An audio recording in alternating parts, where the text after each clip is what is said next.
Today we'll be talking on third or fourth experiment, that is cloning, gene cloning. DNA isolation and PCR we already discussed yesterday. So today we'll talk on gene cloning or recombinant DNA. Now in this gene cloning and recombinant DNA, it is a multi-step process. All right. Am I audible?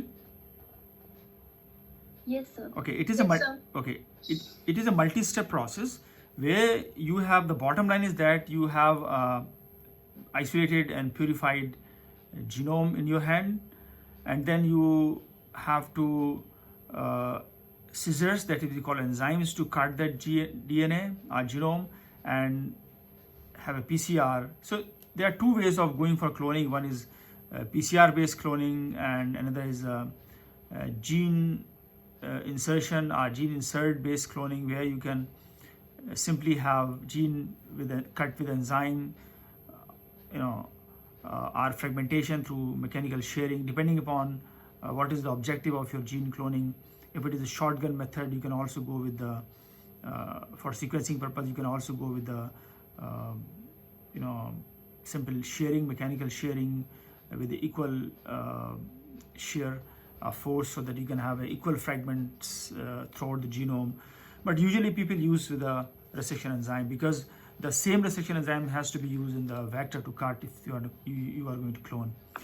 So it has a multi-step process. Number one is to have purified DNA, as we did yesterday, and then you have to have a specific primers for a gene in that DNA, which you amplify, and after amplification you purify that gene. So in that case you need not to have to cut with the enzyme, but while you are amplifying gene with the primer, a specific primer, for example gene NDM1 gene, if you talk about, and you want to clone an NDM gene, then you have to have primers of NDM gene to clone. But the very important point here to be noted, while you are designing a primer, so these are not like a normal primers just to detect or to amplify the gene, but this is a primer where you have to put the restriction enzyme sites on either end.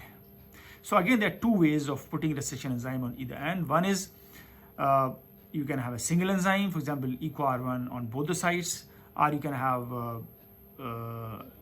BAMH1 and you can have EcoR1 on the other side.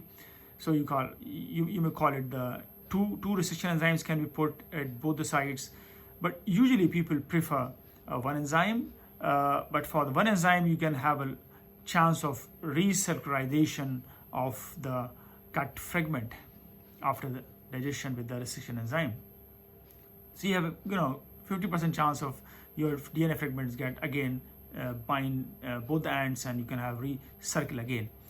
Now to avoid it, people try to prefer it to block these sites with the modifications and again remodifications, but that's a long process. So the simple way is to opt with the true enzyme. Now the smartness here is that you have to pick the enzyme which is the unique enzyme. What does the unique enzyme means? Unique enzyme means your enzyme should not be present in the gene, but it should be present outside gene as well as in the vector.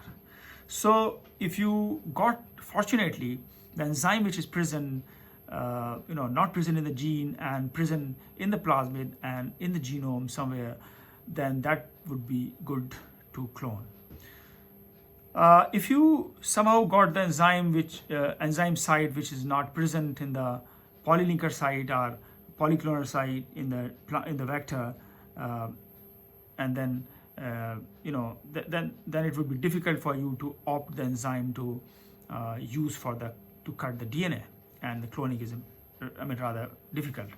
So what we do, I just share you some picture that would be probably easy for you to understand. Okay, this is this slide is visible to you?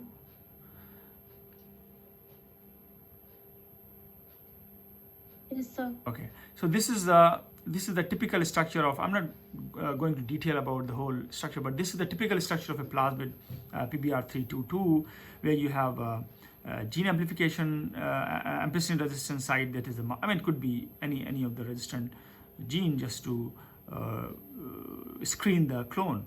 And these are the tetracycline genes, but this is the polylinker site where you can have a lot of restriction enzyme present where you can use to cut it. Now, sorry.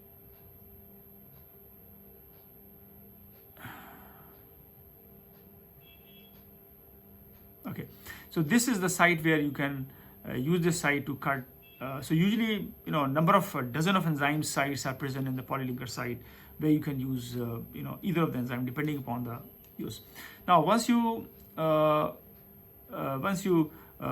the DNA, or you amplify the DNA from the genome and you cut and clone into it, it is a multi-step process. Number one is that your plasmid should be cut with the same enzyme as the enzyme you cut with the DNA fragment, right?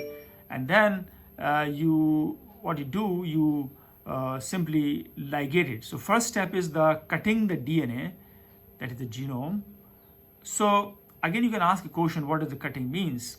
Cutting means is that, I'm sorry, I don't have a board to explain you here, but just to listen, okay, this is a fragment. So cutting does not mean that you cut here and here, right? Cutting means like the fragment that you amplified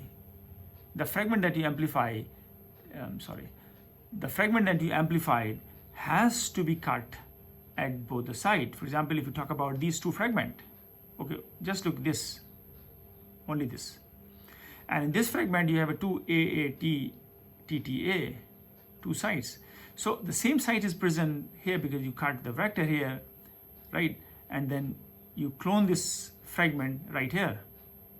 And because of the additive end, complementary end, AAT and TTA, it undergo complementation, and then you can have proper ligation, right? So this is how the complementarity is being maintained with the same restriction enzyme. Suppose if you have, instead of AAT, you have a GGT, some different enzyme, and here you have enzyme which cut EcoR1 with AAT. So definitely GGT will never bind to AAT because there's no complementarity. So the idea here is that the enzyme that you pick or you choose should have in both the side, that is in the vector where you want to clone, and this. And that is how you can ask a question, why a vector has having a lot of restriction digestion site, for example, EcoR1, BAMH1, SAL, ALU, and so on. So almost 12 to 13 different sites are present in the vector. Now, if you take the vector with the unique site which is not present in the gene, it will work. But if the vector is having all the enzymes which are present in the vector are also any of the enzymes which is present in the vector site may also present in the site in the gene, within the gene, that vector has to be excluded at all. You are not supposed to take that vector. You have to pick only those vector which has a unique site where you cannot find that site in the gene at all. But of course, the gene, within the gene, you must have that enzyme. Now the question arises, if this is the case, then it is very, very difficult. It is very, very difficult that it is very, very difficult that to pick up the restriction enzyme which is just adjacent to the gene of your interest. Are you getting my point? Suppose, again, take this. This is the gene. This is the gene fragment, and you cut it here and here, EcoR1, right? But that is a part of the amplicon that you amplify with the PCR. But if you find that the whole genome, it's very difficult that to have a specific gene to be cloned into the vector. Never, or almost, that's almost impossible. So what is possible? To make it possible, you have to go with amplification process, that is with the PCR, because the PCR is customized, and the gene you can clone, or you can cut with the enzyme of your own interest. Suppose you have a genome. Again, I will explain. This is the little difficult point to make your concept clear. Suppose this is the gene, which is a part of the genome. of bacterial genome where you have equal on one side, but it is not always possible that the whole intact gene is having two enzymes on either side. And when you cut with EcoR1, you'll be successfully get the exact same fragment. I mean, you can get a partial fragment. You can get the, suppose the gene is of 1 kb, you can get a 1.5 kb fragment. You may get, 0.5 kb fragment. You may get 0.75 kb fragment, 800 base pairs fragment, or 2 kb fragment, with the condition that if you have a two enzyme on each side, because it's a totally random process. And that's how we go for the amplification, customized restriction digestion, design primers amplification. Okay, so this is how we call PCR based cloning. So by having PCR, you can get the specific gene being amplified with the primers of your interest, or the primer which are unique, not present in the vector. Present in the vector and not present within the gene.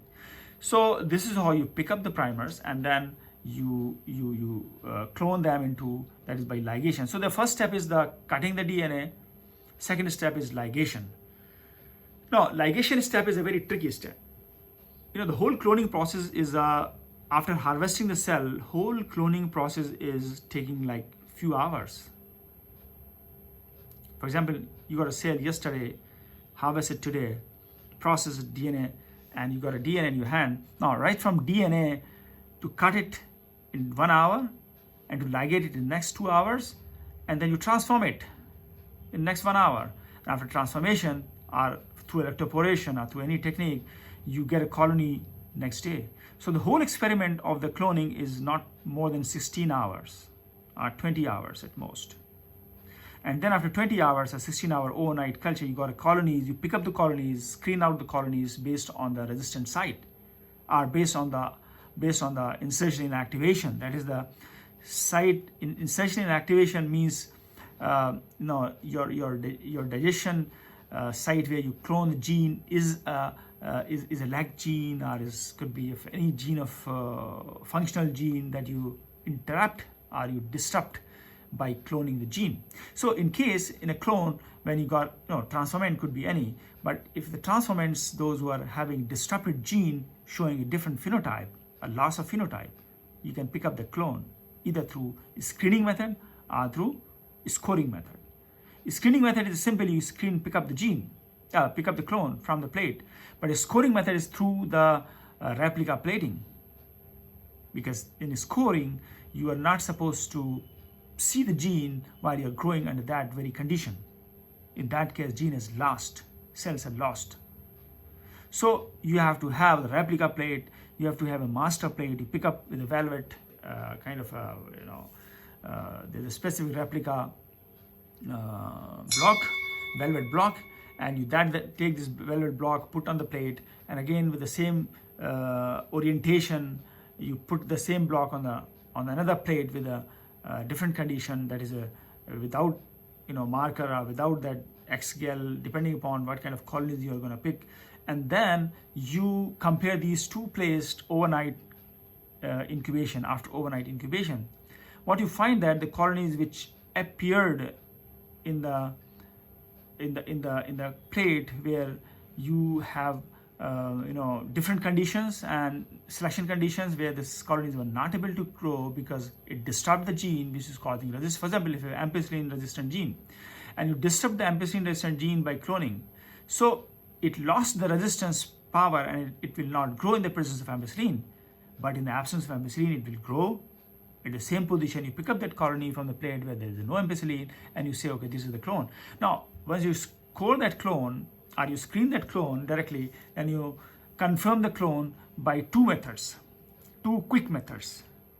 The first method is called Falloff